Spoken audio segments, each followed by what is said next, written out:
முட்டைக்கோஸ் சாதத்துக்கு 3 ஸ்பூன் அளவுக்கு எண்ணெய், பட்டை, கிராம்பு, சோம்பு, ஒரு பிரியாணி இலை சேர்த்து பச்சை மிளகாய் 3 சேர்த்துக்கிறேன்.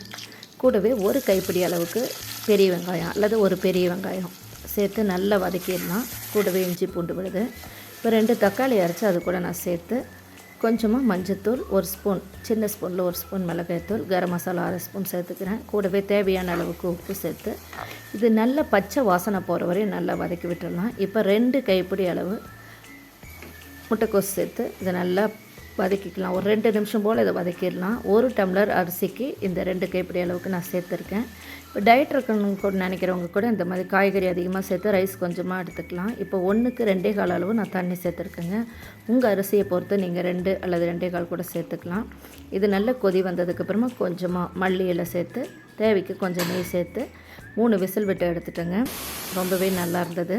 நீங்களும் இது மாதிரி செஞ்சு பாருங்கள். வீடியோ உங்களுக்கு பிடிச்சிருந்தால் லைக் பண்ணி, ஷேர் பண்ணி, சப்ஸ்கிரைப் பண்ண மறக்காதீங்க. இது கூட நான் முட்டை வச்சு சாப்பிட்டா ரொம்பவே நல்லா இருந்தது. தேங்க்யூ.